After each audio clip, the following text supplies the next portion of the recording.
Noong umaga ng January 17, 1992, nakatanggap ng isang emergency call ang police hotline na 112 na nagsasabing may nakawang naganap mula sa isang villa sa Yeokjondong, Cheongju, Chungcheongbuk-do, probinsya ng South Korea. Ang mga pulis ay agad na rumisponde sa nasabing insidente. Pagdating nila ay nadatnan nila ang isang bahay na magulo at nakahiga sa kama ang isang lalaking nagngangalang Kim Yong-o na wala ng buhay at puno ng tama mula sa matalas na bagay sa katawan. Samantala, tinanong ng pulisya ang kaisa-isang kasama at nakasaksi sa panahon na yon na si Kim Boen na anak ng biktimang si Mr. Kim Yong-o. At sinabi niya sa pulisya na di umano ay pinasok sila ng mga magnanakaw. Ngunit ito'y kakaiba para sa sinumang makakita sa eksena ng insidente. Dahil kung pagnanakaw ang pakay, bakit sinaksak ng ilang beses si Mr. Kim Yong-o at si Kim Boen ay hindi man lang nakapanlaban at hindi nakakuha ng ebidensya mula sa suspect kahit na isang buhok. At walang ebidensya na pilit na binuksan ng pinto at ang nakakabiglang nalaman ng mga polis na ang biktimang si Mr. Kim Yong-o ay natutulog sa isang kama katabi ang anak na babae na si Kim Boen. Dahil sa kanilang kultura, ang mga ama ay hindi natutulog sa parehong silid ng mga nasa hustong gulang na anak na babae. Kaya napakalaking palaisipan nito sa mga pulis.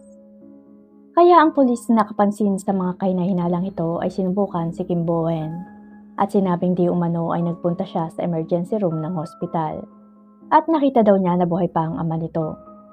Biglang napasigaw si Kim Boen ng hindi. Kung ito ay isang krimen ng pagpatay dahil sa pagnanakaw, ang anak ay dapat na gumaan ang loob o masaya sa narinig na buhay pa ang biktima. Ngunit sa nakita ng pulis na kanyang reaksyon, naisip ng pulis na may mali at sinimulang imbestigahan ang kaso ng tahimik. Sinimulan ng pangkat ng investigador na ipinadala sa pinangyarihan ng krimen na suriin ang bawat fingerprints at footprints at iba pa. Kinolekta nila ang ebidensya sa mga fingerprints na natagpuan sa ginamit na armas at sa mga doorknobs ng bahay. Doon ay nalaman nila na walang tumutugma sa pamilya sa mga bakas na kanilang nakuha at sinimulan nilang hanapin sa mga fingerprints records ng kanilang bansa. At ang resulta ng paghahanap ay tumugma sa isang estudyante sa kolehiyo na pinangalanang Kim Jin-won. At matapos na arestuhin si Kim Jin-won noong January 19, 1992, 2 araw pagkatapos ng insidente, ay inimbitahan ng mga pulis si Kim Boen sa kanilang istasyon upang kumpirmahin kung kakilala niya si Kim Jin-won. At nang makita ni Kim Boen si Kim Jin-won na inaresto noong panahong yon, ay sinabi niya sa mga pulis na siya mismo ang kriminal. Inamin niya na siya ang may kasalanan at walang kinalaman si Kim Jin-won. Ito ang kaso ni na Kim Boen at Kim Jin-won at kung bakit umamin si Kim Boen na siya ang may kasalanan ay tutuklasin natin. Si Kim Boen ay maagang naulila sa kanyang ama dahil namatay ito noong siya'y musmus pa lamang. At noong siya'y naging 7 taong gulang na, ang kanyang ina ay muling nag-asawa. Nagpakasal ito sa isang lalaking nagngangalang Mr. Kim Yong-o na pinuno sa departamento ng Cheongju District Public Prosecutor Office.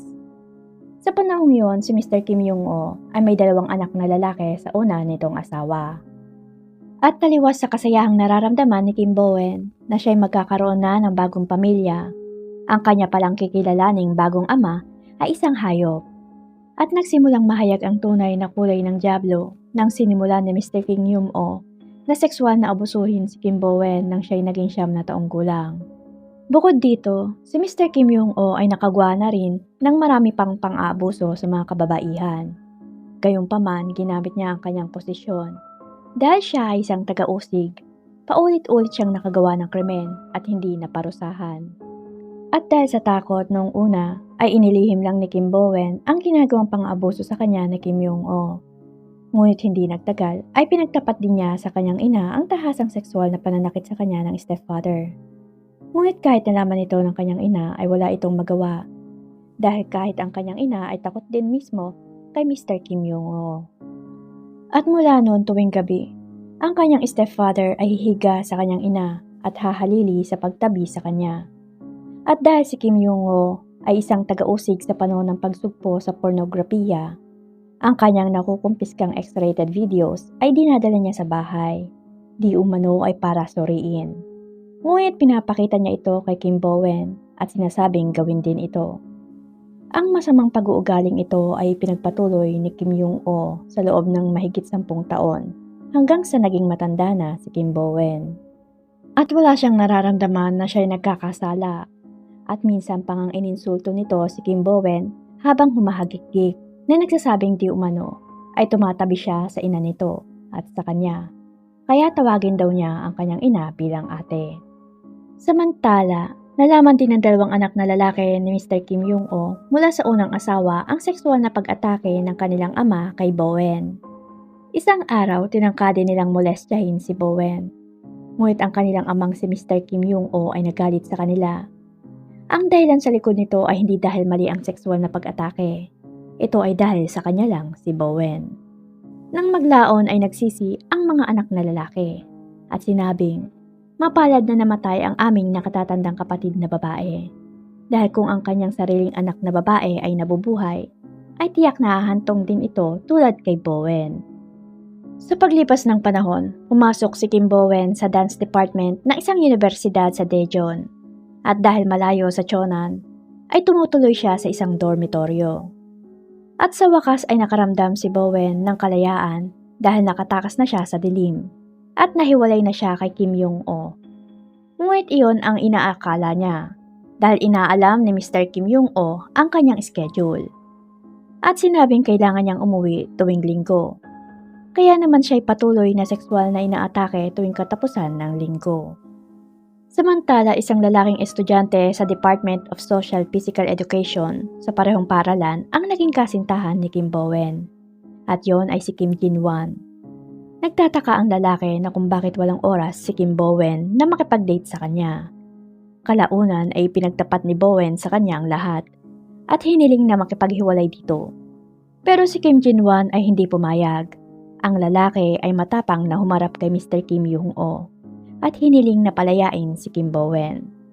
Sa galit ni Mr. Kim Jong-o ay pinagbantaan sila nito at sinabing hindi siya papayag.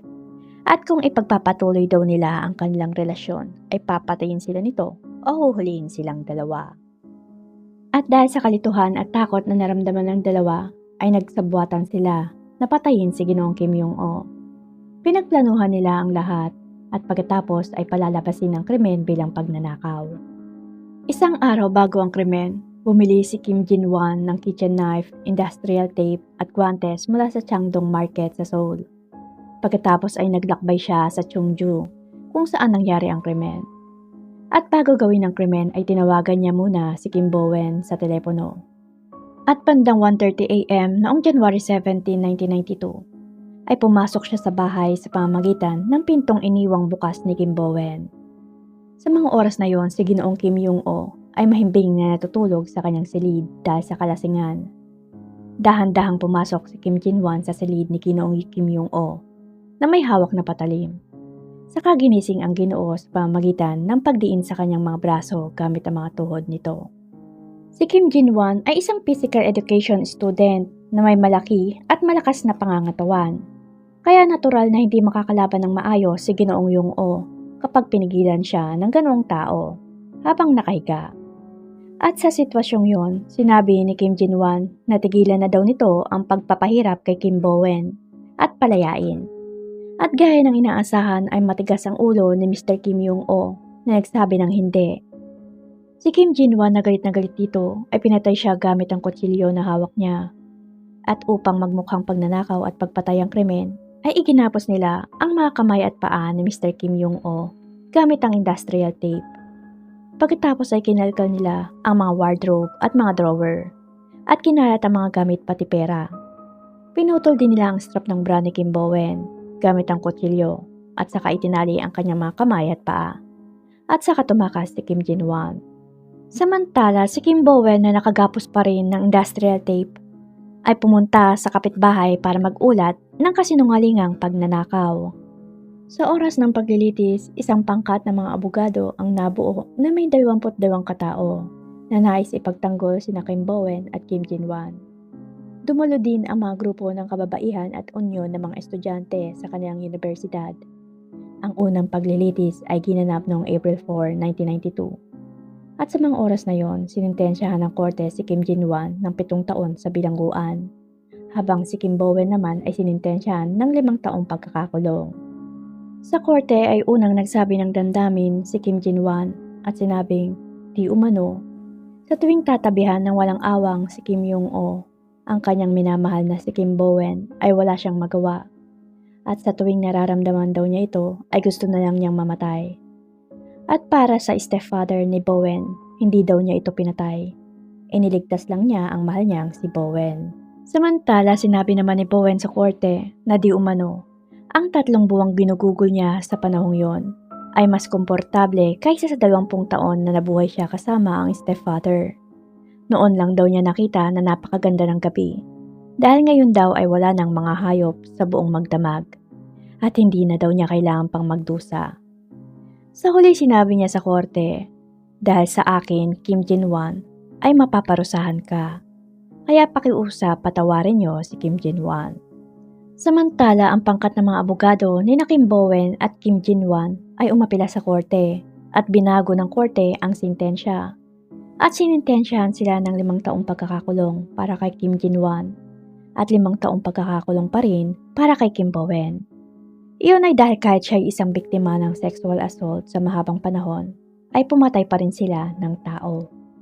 Ngunit nang sumapit ang taong 1993, ang Pangulong si Kim Yung-sam ng South Korea sa panahong yon ay nagbigay ng isang espesyal na pagpapatawad sa mga taong sangkot sa krimeng ito. Si Kim Bowen ay pinatawad at pinalaya ng araw na yon, habang si Kim Jin-wan ay binawasan ng kalahati ang kanyang natitirang sintensya.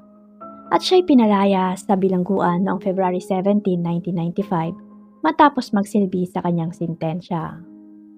At noong 1993 nang si Kim Bowen ang unang nakalabas sa kulungan, ay una niyang binisita ang mga magulang ni Kim Jin-wan para humingi ng tawad.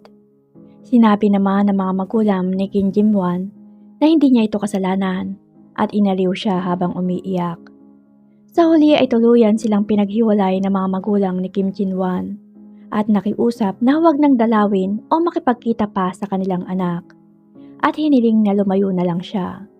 Dahil ang dalawang ito ay dumaan sa isang kakilakilabot na pangyayari at kung magkakatuluyan sila ay habang buhay nilang dadalhin ang mga peklat na yon at hindi may iwasang isipin yon. Sa ngayon ay namumuhay na sila ng payapa at lumayo sa kani-kanilang lugar matapos magpalit ng pangalan. Sana'y tuluyan na nilang makalimutan ang lahat at maging masaya. Yun lamang po para sa araw na ito. Shout out po muna sa mga masugid kong tagapakinig. Alam niyo na po kung sino kayo. Maraming salamat po.